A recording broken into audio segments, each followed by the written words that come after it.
So I'm in the makeup, and they're talking about Trump and the attitude, and everyone in media, it seems to me, has this attitude of like, Trump's a buffoon, he's a joke, and this and that. All true. All true. We've done nothing but mock Trump mercilessly. But the thing that they're missing is just because that's true, it also does not necessarily follow that this guy's not going to have an impact on the race. Donald Trump is going to sit on that stage. And by all accounts right now, unless something dramatic changes in the next month, Donald Trump is going to be one of those 10 in that first debate on August 6th. He'll be in the CNN debate that follows, I think, like a couple of weeks later, a month later. Donald Trump's going to sit on that debate stage, and he's going to get 1/10 of the time. He'll probably end up taking more than that. And here's the here's the bottom line. It's true. It's true.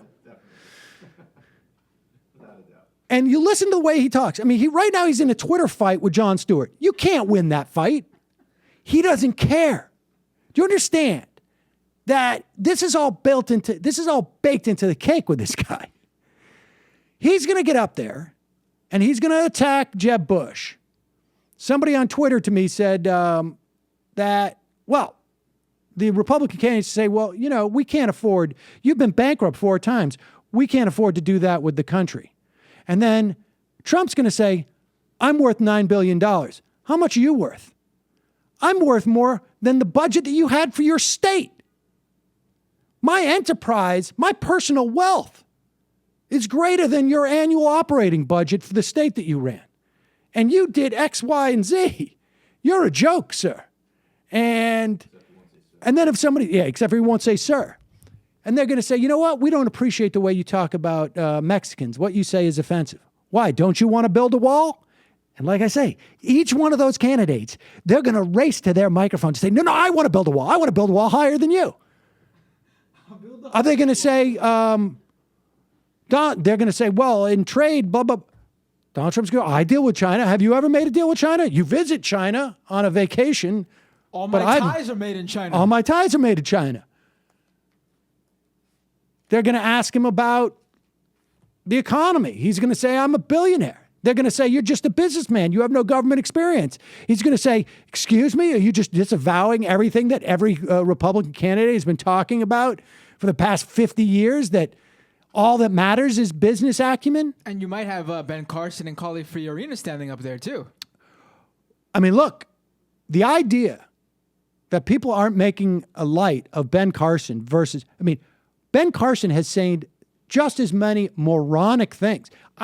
I'm quite convinced that Donald Trump knows what the Knesset is. Okay? And I'm quite convinced he's known it for a while. He's going to get up there and he's going to basically, he is just like a grenade, a self-generating grenade. That's just going to keep going off and going off and going off. And there's no... He's a suicide bomber that doesn't die. Exactly. Exactly. And then this is the other thing. They're going to love the fact that he doesn't mince words.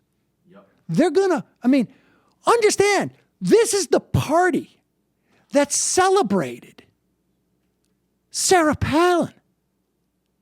I mean, are people forgetting this? What did Sarah Palin bring to the party?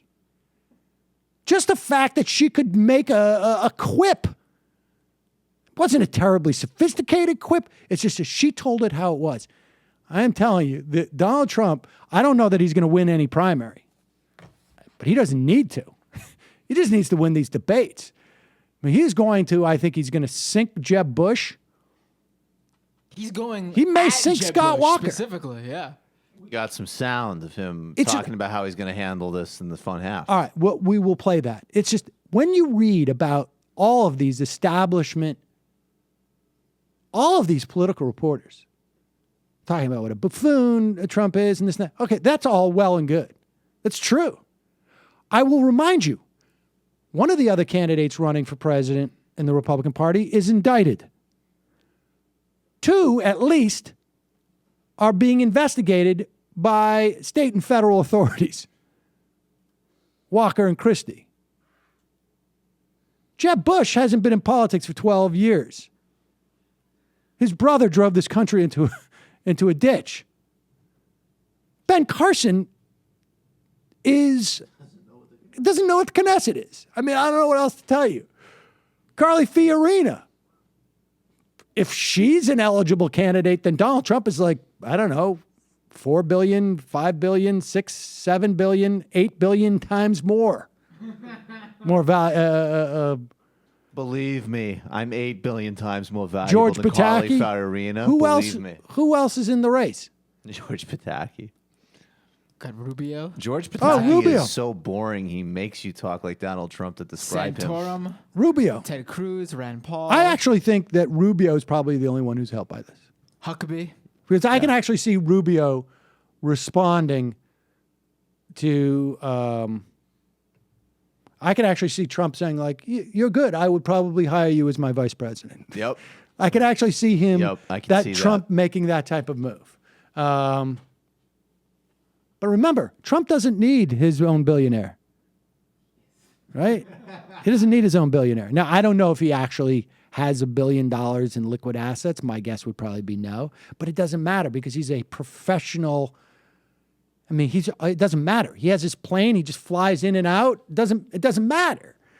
I mean, I just think that his presence in this race is being thoroughly underestimated because he's a buffoon. And which in and of itself is also ridiculous because, I mean, they're all buffoons. You know, the idea, I'll tell you what just gets under my craw so much about the way that he's being reported is because it gives a fake level of credibility, an undeserved level of credibility to the rest of them. This is the party that nominated Sarah Palin as the backup president. So don't tell me that Donald Trump doesn't fit right in with these stooges. Are you kidding? Ben Carson is number 3 in the polls for the Republicans. Ben Carson. Don't tell me that Donald Trump is some type of buffoon. Yeah, they're all buffoons. They're all buffoons. And this is the best thing about it, is because he's going to be up there revealing just how much buffoonery is on that stage. He's not going to make them look. He's not going to make them look worse. He's going to make them look or better. He's just going to make them look clearer. That's what I'm going to really enjoy about this. They're going to have to reckon with it. And again, like I say, the only position that Donald Trump holds that is in any way divergent from the rest of them is that he doesn't want to cut Social Security. I guess Huckabee also doesn't want to cut Social Security. But I don't know if Huckabee's even going to make it onto that platform. So this is going to be quite enjoyable. And not just because in a frivolous way. This is going to be quite enjoyable because it's going to force those people who have not recognized the outlandishness and the extremism and the pandering that we've seen in the Republican Party, it's going to force them to reckon with it to some extent. He's going to wreck them. He's just going to run circles around them when he's on that stage. Dude can talk. I mean, he sounds ridiculous, but he can easily Well, it's not just a question of talking. It's that they have no way of dismissing him. Yeah. They have no way of dismissing him because he is exactly what their vision for America is. A nativist billionaire who simplifies everything down to their lowest common denominator and talks tough. I mean, what else has been the Republican project? We'd prefer it if he wore a cowboy hat too. Yeah, I guess, maybe. Although that didn't work for Rick Perry. Now he's trying to out metrosexual Donald Trump.